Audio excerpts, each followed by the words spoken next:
And I do want to welcome you and commend you. I think that you're a very special group of people. Those of you who are committed to getting this material and applying it and mastering it are a very thin sliver of society. As Wallace D. Wattles says, the only way for the masses to get out of poverty and into prosperity is with the scientific creative method of thought. And we'll be talking about that. This is our final concluding 2 chapters in the book, and 2 of the most powerful, impactful chapters that we study. As Chris mentioned, if all you did was review these final 2 chapters every day for the next 30 days, it would make a tremendous impact on your life. So welcome and congratulations for being here. A word of caution, chapter 16, and some final concluding observations. When you start getting into this material, there's no question that, you tell people, hey, look, I'm studying a creative scientific method for getting wealthy, for creating abundance on the physical, intellectual, and spiritual plane of my life. And the fact of the matter is, you're going to have naysayers. You're going to have those that say, oh no, wealth is the result of hard work and, stepping on other people and getting into a competitive mindset and being better than others. And the fact is that nothing at all can keep people from having the abundance that they desire in their wealth, in their life, by being advancing in the advancing mind, thinking and acting in a certain way, having faith and belief and gratitude, and taking and applying the material that we are gaining knowledge around. So the job, if you want to describe it as that, for us is to be guides for others, to show them the way, to open up the gate. And I hope that one of the services that I provide is people look at me and say, if that guy who's really not that special can take this material and apply it and achieve the results that he has achieved, then indeed anybody can do it. And that's the truth. That's the beauty of the scientific creative method. And Wallace Wattles just really comes back and revisits this concept that the economic salvation of the masses can only be accomplished. It's only going to be achieved by getting a large number of people to practice this scientific creative method of thought and action to become rich. Now, what we do is we inspire them. They look at us, they say, that's the kind of lifestyle that I want, right? And it's just, everybody wants more of the real life, more of the intellectual stimulation, more love, more freedom, more autonomy, more ability to have purpose and impact and lift up others. And when we enter into this creative plane of thought, what happens is that we rise above the competitive system of industry. You take a look at the system of commerce in the United States, and capitalism, for all of its praises, also can be a fairly demanding place for many people. And so by entering into this creative method of thought, we completely put aside the competitive, and we become kingdoms of or citizens of another kingdom, and we begin to inspire people. And the thing that we're doing, first and foremost, is we're gaining knowledge. We're gaining and applying knowledge, the knowledge of the 3 books that we study, to learn and master this creative method of thought. And this chapter, these 2 chapters in The Science of Getting Rich, are cornerstone content. By mastering the creed and remembering it and applying it, then what it enables us to do is hold our thoughts always on the creative plane, because we've gained the knowledge, we understand it, and we know that we can never for an instant go back into believing that there's a limited supply, thinking according to appearance instead of thinking truth, knowing that there is a unlimited supply of abundance, and we never allow ourselves to slip back into that moral level of competition. Fact of the matter is, we've all, we've studied the Kabbalion as well in the mastermind. We know that there's a law of rhythm, polarity. We swing back and forth. So the consequence of that is we know occasionally we will forget, we will stumble, and we just want to do what the stick figure does, is, do a roll and just jump right back up, instantly say, oh, I'm consciously aware that I'm in a negative mindset. And I choose to switch back to the creative mind and leave the competitive mind behind. And the reason for that is the moment we slip into that competitive mind, we've dropped we've closed that door, we've dropped that iron barrier between us and the mind of the whole, the infinite intelligence. And so we never have anxious thoughts. We never plan for catastrophe. We deal with it if it arises. However, because we are in the creative mind, what happens is if you see something coming, you usually are going to have the solution come to you so that you can let it go by you. Just allow it to just pass right by without catching it and holding on to it. So we do guard our thoughts and our actions, our speech. And one of the things that we learn is to never speak in terms of anything that's discouraging or depressing or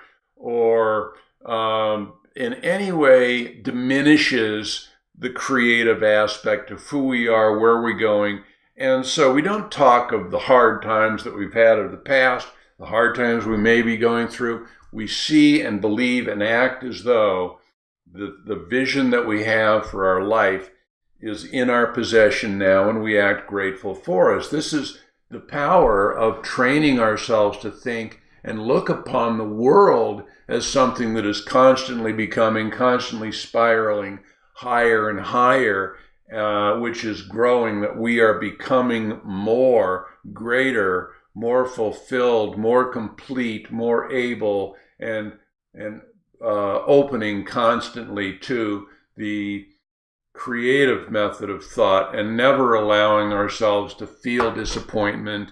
Because what happens is, by going on in a certain way and knowing that we're going to receive something so much greater, one of the real keys is being able to see a temporary failure as actually a great success, by knowing, well, if something that I was expecting did not come to me in the time that I thought I was going to receive it, by holding your faith, by keeping your purpose and maintaining that deep abiding state of gratitude, and knowing that you're doing everything that you can do every day in a successful manner, well, then what actually is going on when a perceived failure does indeed take place, you can know with confidence and joy and excitement and gratitude that because what you haven't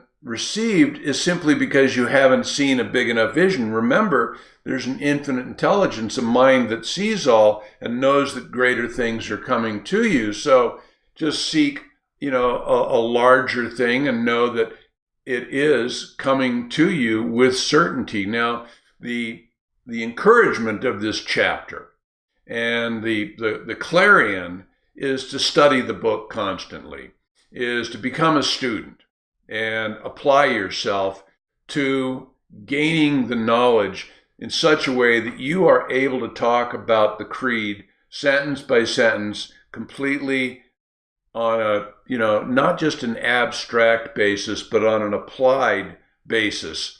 So make this book your constant companion until you have gained a deep understanding and application of the creative method of thought and action. So spend your leisure time contemplating your vision, contemplating, cultivating gratitude, and reading The Science of Getting Rich. The final chapter of this book is really the creed, that once you remember it, once you internalize it and repeat it to yourself on a daily basis, you have established in your mind a knowledge, a working knowledge of what the creative method of thought is. And it does start, and really it's a comprehensive statement that there is a thinking stuff from which all things are made, and which in its original state it does penetrate, permeate, and fill the inner spaces of the universe.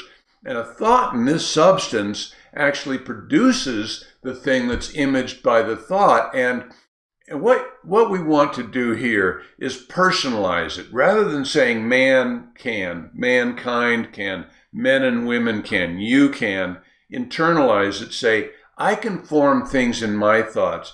And by impressing my thoughts upon formless substance, I can cause the thing that I think about to be created. So make that, personalize this creed, all right?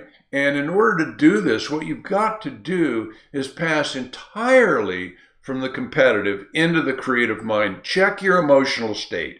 That's going to be your gauge to know where you are. And the reason that you have to be in the creative mind is it's the only way that you can be in harmony with formless substance, which is always in the creative and never the competitive spirit. So it's absolutely paramount. And the way you do this is you come into full harmony with the formless substance by entertaining a lively, sincere, deep, and profound gratitude for all of the blessings. And when you think about it, you have many blessings bestowed upon you. Never think in terms of what you don't have. Always think in terms of the blessings you have and be grateful for them. Because gratitude unifies your mind with the intelligence of substance, so that what happens is your thoughts are received. You're in communion. You're communicating with formless infinite intelligence, and you remain in this creative plane only by uniting yourself with the formless intelligence through this deep, abiding, and continuous feeling and attitude of gratitude. Paramount. Now, you've got to have a very clear and definite, specific mental image of the things that you want to be, do, and have. Right? What do you want to become? What do you want to possess? And have a crystal clear, not an abstract, I want to be free. What does that look like? How much does it take? Where are you going to live? Who are you going to be with? What's the air feel like? What does it smell like? Right? What does it taste and touch like? Right? So you've got to hold that mental image in your thoughts while being deeply grateful to the Supreme that all of your desires are coming to you this moment. They are all being granted to you. So memorize this creed statement. And what you do is you spend all of your leisure time in contemplation of your vision. This is where things like vision boards and affirmations and goal cards, they all play a vital part of programming your mind. And what you do is while you're contemplating, you maintain this earnest thanksgiving that the reality is being given to you. Or in other words, you see yourself in possession of it already. And we can't stress enough that you've got to be engaged in contemplating your mental image, the feeling of faith and gratitude and belief and the purpose. Everything that you do is leading to the acquisition of what you want to be, do, and have. And know that the way the creative energy works is through already established channels of natural growth and order and commerce that already exist in industry and social order. So, what you want is going to come to you through other people. So it's going to come through trade and commerce. So you never allow your faith to waver. And every time you're having a conversation with somebody, you impress upon them mentally the impression of increase. I'm in the creative thought. I am giving you more use value by teaching you this than I'm receiving in cash value. I'm an advancing man or woman in the way of increase.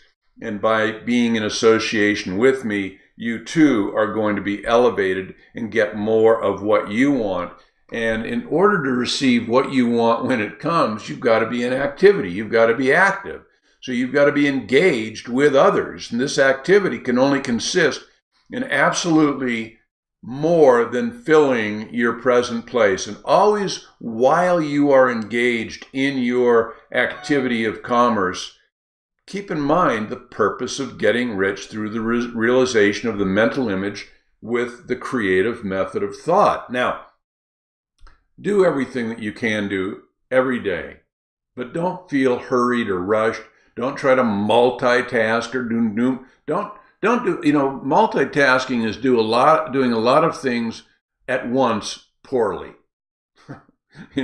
Do one thing at a time, but do it really well. And take care to do each act in a successful manner. You've got to give everyone more use value than you receive in cash value, so that each transaction makes more life. And you hold this advancing thought and you convey that mentally and through your actions, the impression of increase to everybody that you are in commerce with. And those of us, the men and women who practice this creed, these instructions, are certainly going to get rich. We're going to have abundance, physically, intellectually, and spiritually. And remember that the riches that you receive are in exact proportion to the definiteness of your vision, the fixity of your purpose, and the steadfastness of your faith and the depth of your gratitude. Now, the best thing you can do is get in touch with that quiet inner voice that guides you. Contemplate, ask, what is right? What should I be doing now? What's the next step? If you feel that something is right, take that step, and remember the only time that you can act is in the eternal now. I'm excited. We're moving forward. Next week, we're into book 2 of the trilogy, Napoleon Hill's great classic, Think and Grow Rich. Let's all read the preface, as well as, and that's the publisher's preface. Let's all read the word from the author and thoughts or things, chapter 1, read, study, contemplate daily, and apply what you're learning. Work on your affirmation, subscribe, confirm your subscription to wealthcreationmastermind.com beyond the Monday and the Tuesday call. Act in a certain way. Get very clear on what you want to be, do, and have, what it's going to take, how you're going to get there, the plan of action. Be on the Tuesday night call. That's what it's all about. Again, I really commend you for being a rare human being, because you are open to this life-changing, creative method of thought. Thank you. Have a great week. Back to you, Mr. Pilgrim.